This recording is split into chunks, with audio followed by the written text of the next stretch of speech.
I'd like to introduce everybody to Ray Buckton, who is the co-founder of EcoCredit. Welcome, Ray. Thank you so much, Tyler and John, for having me. I'm super excited. TradFi to DeFi is a community that holds a very near and dear place in my heart.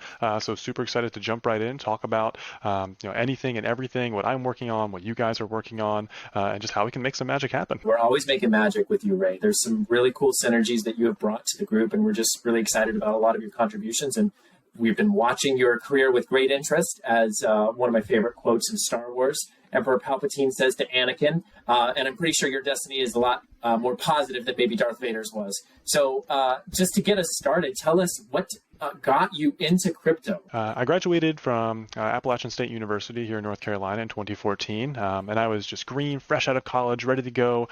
Sun is shining, birds are chirping, everything's looking great, and the financial system's as healthy as ever. 2008's a bump in the road, and I contacted an old friend of mine to get lunch. We get up, he says, "Hey, have you heard about this thing called Bitcoin?"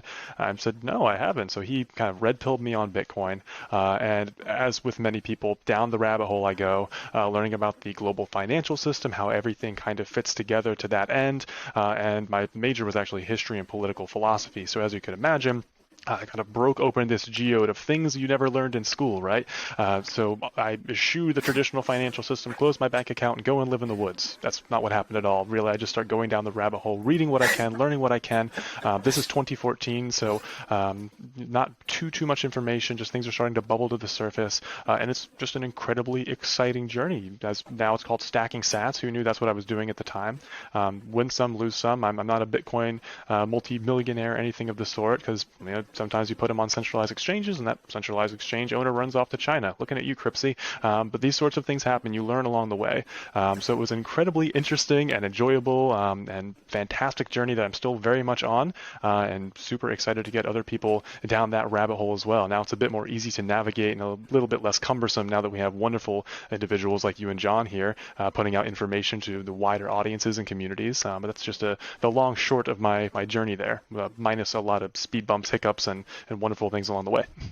Yeah, that's an interesting story, and one I hear over and over, especially somebody from a political science background, and what crypto actually represents as a tool, as a moving force in society, and that, I think you can go one of two ways on that. It's like no or yes, and if you go yes, you're down the rabbit hole, and if you say no, you're just kind of sticking your head in the sand and just hoping things just go on as they have, I guess. But yeah, it's really a similar background that I had, as far as that light bulb moment going off and going, maybe there is a way out of this mess. From my perspective, absolutely. The idea of, hey, state agnostic money just was a mind explosion for me, because we have the idea of the separation of church and state here in the Western world, which has led to the flourishing of the Enlightenment and the unfettered expression of scientific endeavors, and allowing individuals to freely research empirically what is valid and what is not. And I'm a firm believer that, and this is again, if you ever need a bedtime story, give me a call, I'll put you to sleep. Student history here, so plenty of those nice boring stories. But I'm a believer that over the long arc of history, the next huge evolution in how humans configure themselves is the separation of state and economy. The idea to have state-agnostic money that doesn't necessarily care about race, religion, creed, geography, anything that you want to attach to it.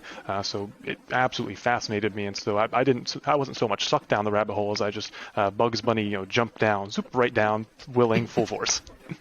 I think that's a lot of what drew me to it as well, because I was a finance major and I was drawn to these ideas of like, wait, the Fed has how much power? And wait, who elected them? And then you just start asking these basic sort of questions, and it's very easy to get down that sort of a rabbit hole. And I think that's a lot of what we believe in. And fundamentally at TradFi to DeFi is we're actually trying to help people kind of make sense of what these systems can enable. And I really do believe in the potential of what this technology can help people do. Tell us then, so you've got this journey, you got started on crypto, you went down this rabbit hole. What brought you along your journey to what you're doing today? Just learning about Bitcoin doesn't automatically mean that you're a pariah for the traditional system. TradFi to DeFi. There are plenty of people in traditional finance looking to get into DeFi, and many people who are in DeFi who still hold beliefs that, well, traditional finance is here to stay, and we are just a nice flavor on top of that to help to move things along.